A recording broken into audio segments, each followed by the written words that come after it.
नमस्कार दोस्तों, आपका स्वागत है आपके अपने YouTube चैनल बीपीएम नॉलेज में। आज हम लोग एसएससी के टॉप 50 क्वेश्चन करने वाले हैं, जो कि सभी एग्जामों के लिए बहुत ही इम्पोर्टेंट रहने वाला है। अगर इनमें से किसी भी प्रश्नों का आंसर अगर आपको पता है तो आप कमेंट बॉक्स में दे सकते हैं। तो चलिए आज का वीडियो शुरू करते हैं। आज का पहला क्वेश्चन है, इंडिया डिवाइडेड पुस्तक के लेखक कौन थे? इंडिया डिवाइडेड पुस्तक के लेखक कौन थे? तो ये थे डॉक्टर राजेंद्र प्रसाद। इसका राइट आंसर ऑप्शन डी हो जाएगा। Doctor Rajendra Prasad India divided पुस्तक के लेखक थे। चलिए अगला क्वेश्चन देख लेते हैं। अगला क्वेश्चन है, नदी जो दक्षिण भारत की गंगा के नाम से जानी जाती है वह है। नदी जो दक्षिण भारत की गंगा के नाम से जानी जाती है वह कौन सा है? तो वह है कावेरी नदी। इसका राइट आंसर ऑप्शन डी हो जाएगा। कावेरी नदी को दक्षिण भारत की गंगा के नाम से जानी जाती है। चलिए अगला क्वेश्चन देख लेते हैं। अगला क्वेश्चन है, राजनीतिक दलों को चिन्ह कौन वितरित करता है? राजनीतिक दलों को चिन्ह कौन वितरित करता है? तो ये करता है चुनाव आयोग। इसका राइट आंसर ऑप्शन ए हो जाएगा। चुनाव आयोग राजनीतिक दलों को चिन्ह वितरित करता है। चलिए अगला क्वेश्चन देख लेते हैं। अगला क्वेश्चन है, लोकनायक जयप्रकाश के जीवन पर आधारित पुस्तक द ड्रीम ऑफ रेवोल्यूशन किसके द्वारा लिखा गया था? लोकनायक जयप्रकाश के जीवन पर आधारित पुस्तक द ड्रीम ऑफ रेवोल्यूशन किसके द्वारा लिखा गया था? तो ये लिखा गया था प्रोफेसर बिमल प्रसाद एवं सुजाता प्रसाद के द्वारा। इसका राइट आंसर ऑप्शन ए हो जाएगा। प्रोफेसर बिमल प्रसाद एवं सुजाता प्रसाद के द्वारा लोकनायक जयप्रकाश पर आधारित पुस्तक द ड्रीम ऑफ रेवोल्यूशन को लिखा गया था। चलिए अगला क्वेश्चन देख लेते हैं। अगला क्वेश्चन है, पुराणों का अध्ययन करने वाला प्रथम मुसलमान था। पुराणों का अध्ययन करने वाला प्रथम मुसलमान कौन था? तो ये था अबुल फजल। इसका राइट आंसर ऑप्शन ए हो जाएगा। अबुल फजल पुराणों का अध्ययन करने वाला प्रथम मुसलमान था। चलिए अगला क्वेश्चन देख लेते हैं। अगला क्वेश्चन है, 1905 में बनारस में हुए अखिल भारतीय कांग्रेस के अधिवेशन की अध्यक्षता किसके द्वारा की गई? 1905 में बनारस में हुए अखिल भारतीय कांग्रेस के अधिवेशन की अध्यक्षता किसके द्वारा की गई? तो ये की गई थी गोपाल कृष्ण गोखले के द्वारा। इसका राइट आंसर ऑप्शन सी हो जाएगा। गोपाल कृष्ण गोखले के द्वारा 1905 में बनारस में अखिल भारतीय कांग्रेस के अधिवेशन की अध्यक्षता की गई थी। चलिए अगला क्वेश्चन देख लेते हैं। अगला क्वेश्चन है, राष्ट्रीय आदर्श वाक्य सत्यमेव जयते किस ग्रंथ से लिया गया है? राष्ट्रीय आदर्श वाक्य सत्यमेव जयते किस ग्रंथ से लिया गया है? तो ये मुंडकोपनिषद के ग्रंथ से। इसका राइट आंसर ऑप्शन डी हो जाएगा। मुंडकोपनिषद से आदर्श वाक्य सत्यमेव जयते को लिया गया है। चलिए अगला क्वेश्चन देख लेते हैं।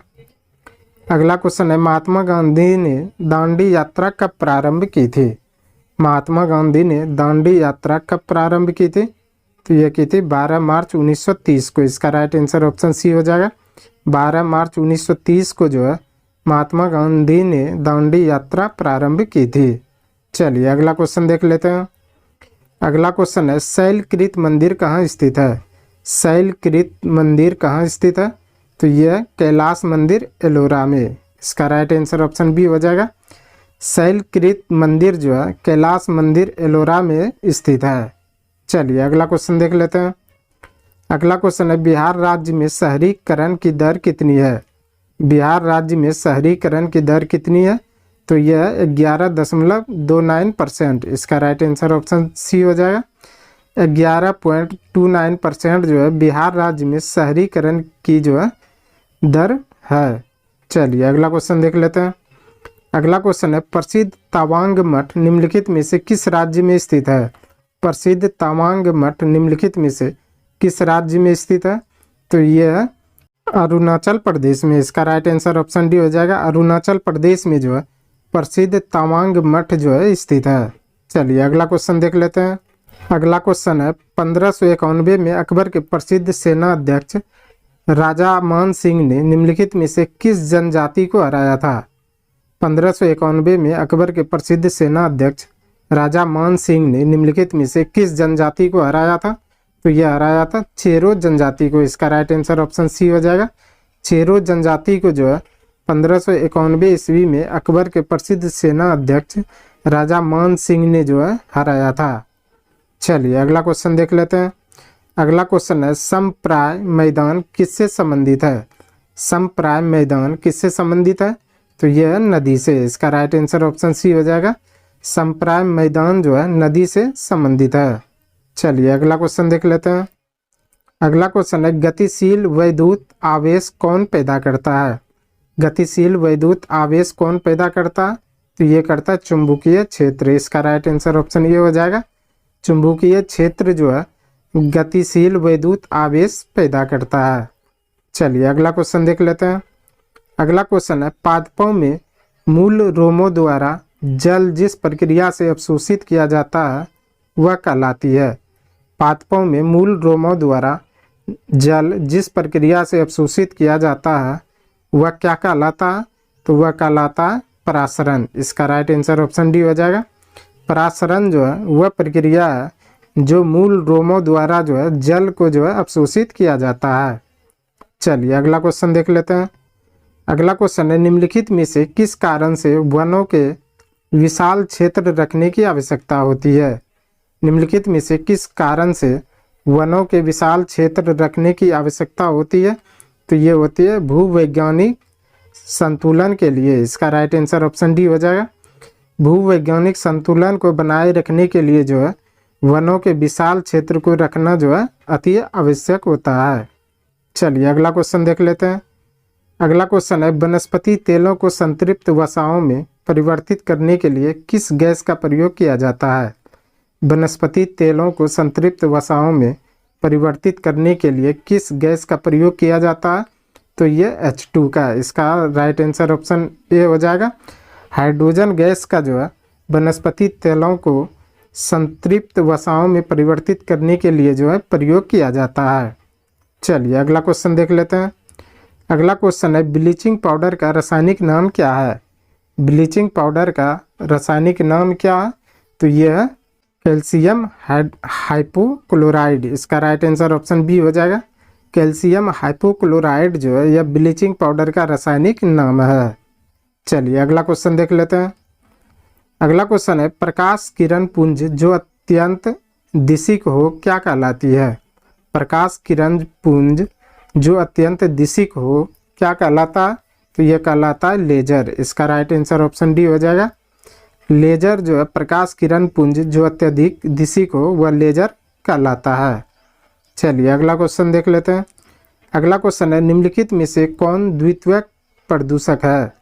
निम्नलिखित में से कौन द्वितीयक प्रदूषक है? तो यह है स्मॉग। इसका राइट आंसर ऑप्शन ये हो जाएगा। स्मॉग जो है यह द्वितीयक प्रदूषक है। चलिए अगला क्वेश्चन देख लेते हैं। अगला क्वेश्चन है निम्नलिखित में से किस युग में खुला परिसंचरण तंत्र पाया जाता है? निम्नलिखित में से किस युग में खुला परिसंचरण तंत्र पाया जाता है? तो ये पाया जाता है कॉकरोच और सिल्वर फिश में। इसका राइट आंसर ऑप्शन सी हो जाएगा। कॉकरोच और सिल्वर फिश में जो है खुला परिसंचरण तंत्र पाया जाता है। चलिए अगला क्वेश्चन देख लेते हैं। अगला क्वेश्चन है क्रॉस लिंक पॉलीमार का उदाहरण है। क्रॉस लिंक पॉलीमार का कौन सा उदाहरण है? तो यह है बेकेलाइट। इसका राइट आंसर ऑप्शन डी हो जाएगा। बेकेलाइट जो है यह क्रॉस लिंक पॉलीमार का जो है उदाहरण है। चलिए अगला क्वेश्चन देख लेते हैं।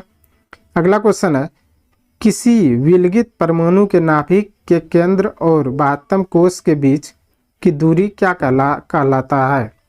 किसी विलगित परमाणु के नाभिक के केंद्र और बाह्यतम कोश के बीच की दूरी जो है क्या कहलाता है? तो यह कहलाता है परमाणु का आकार। इसका राइट आंसर ऑप्शन बी हो जाएगा। परमाणु का आकार जो है किसी विलगित परमाणु के नाभिक केंद्र और जो है बाह्यतम कोश की दूरी को कहा जाता है। चलिए अगला क्वेश्चन देख लेते हैं। अगला क्वेश्चन है ग्रहों की गति के नियम प्रतिपादित किए गए थे। ग्रहों के गति के नियम किसके द्वारा प्रतिपादित किए गए थे? तो ये केपलर के द्वारा। इसका राइट आंसर ऑप्शन बी हो जाएगा। केपलर के द्वारा जो है ग्रहों की गति के नियम जो है प्रतिपादित किए गए थे। चलिए अगला क्वेश्चन देख लेते हैं। अगला क्वेश्चन है, कुष्ठ रोग किसके द्वारा उत्पन्न होता है? कुष्ठ रोग किसके द्वारा उत्पन्न होता है? तो ये होता है जीवाणुओं द्वारा। इसका राइट आंसर ऑप्शन ए हो जाएगा। जीवाणु के द्वारा जो है कुष्ठ रोग उत्पन्न होता है। चलिए अगला क्वेश्चन देख लेते हैं। अगला क्वेश्चन है, अम्ल वर्षा के लिए उत्तरदायी गैसीय प्रदूषक है।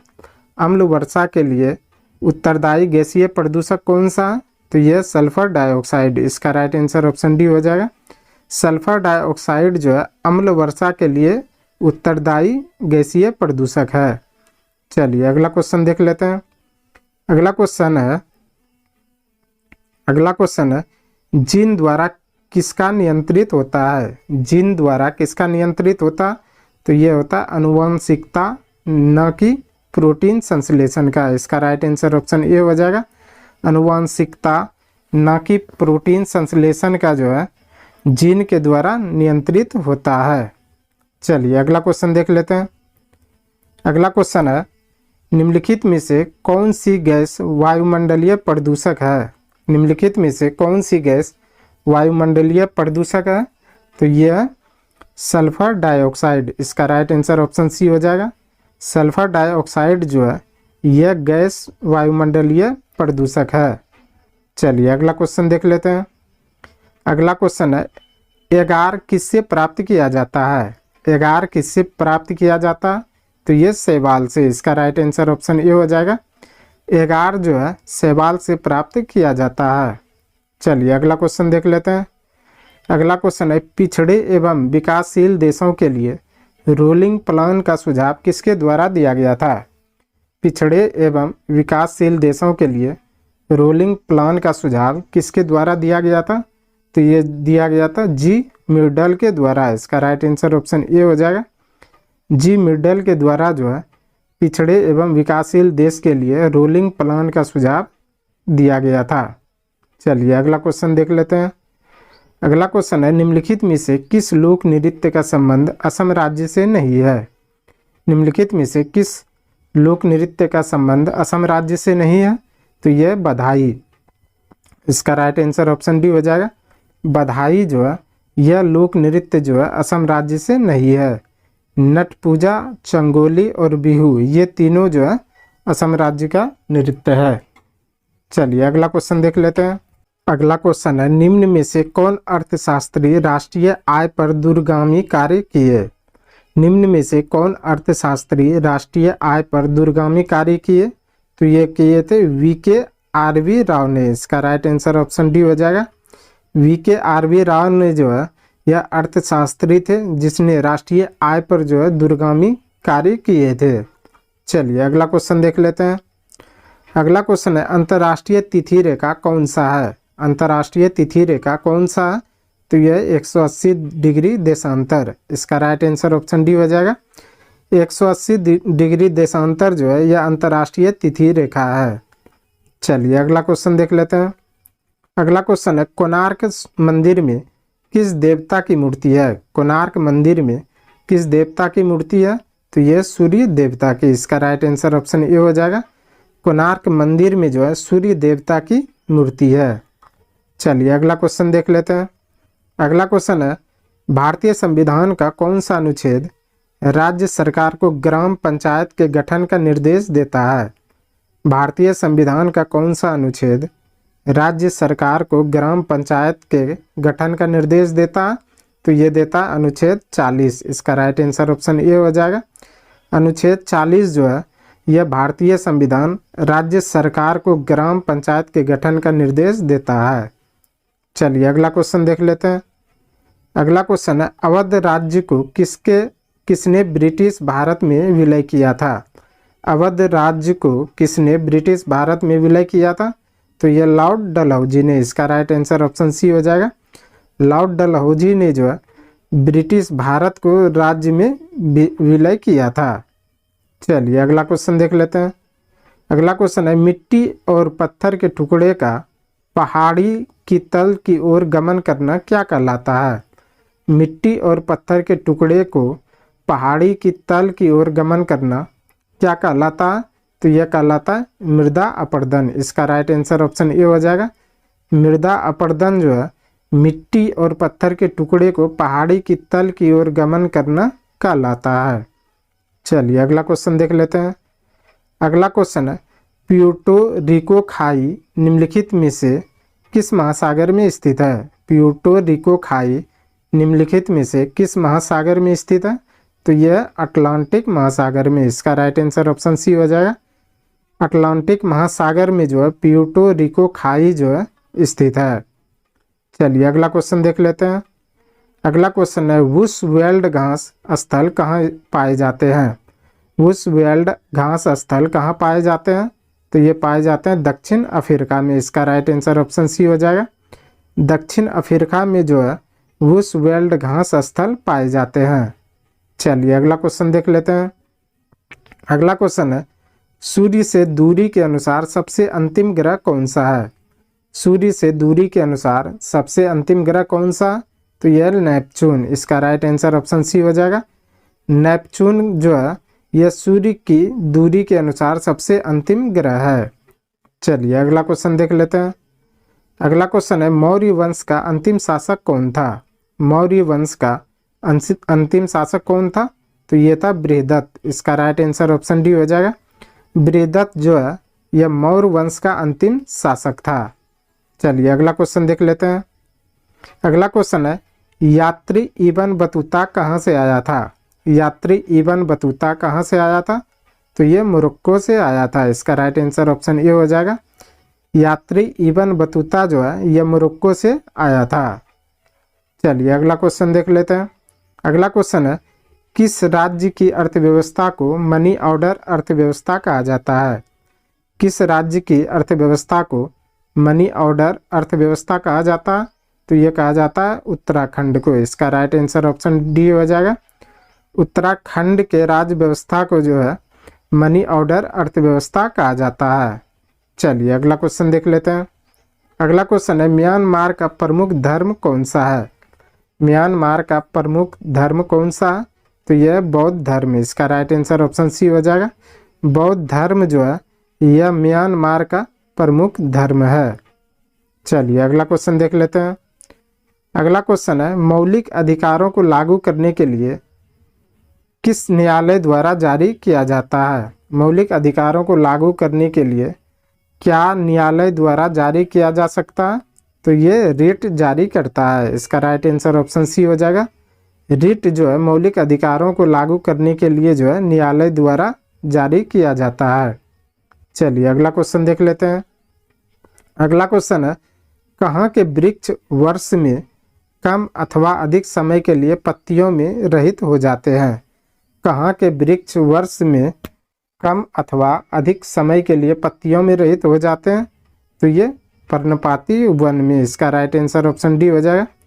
पर्णपाती वन में जो है वृक्ष जो है वर्ष में अधिक समय के लिए जो है पत्तियों में रहित हो जाते हैं। चलिए अगला क्वेश्चन देख लेते हैं। अगला क्वेश्चन है प्रसिद्ध विरूपाक्ष मंदिर कहाँ अवस्थित है? प्रसिद्ध विरूपाक्ष मंदिर कहाँ अवस्थित है?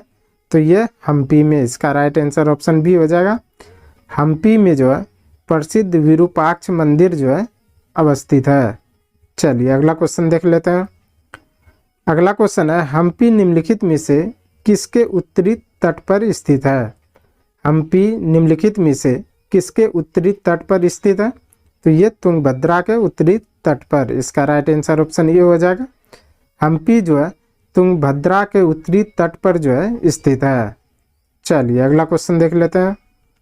आज का अंतिम क्वेश्चन है गोलकुंडा के मुस्लिम राज्य का उदय किस प्राचीन हिंदू साम्राज्य के अवशेषों पर हुआ? गोलकुंडा के मुस्लिम राज्य का उदय किस प्राचीन हिंदू साम्राज्य के अवशेषों पर हुआ था? तो ये वारंगल के हिंदू अवशेषों पर। इसका राइट आंसर ऑप्शन ए हो जाएगा। वारंगल के हिंदू साम्राज्य के अवशेषों पर जो है गोलकुंडा के मुस्लिम राज्य का उदय हुआ था। आज के लिए बस इतना ही। हमें उम्मीद है कि ये वीडियो आपको पसंद आया होगा। अगर पसंद आया तो प्लीज़ लाइक कमेंट शेयर और चैनल को सब्सक्राइब जरूर करें। धन्यवाद।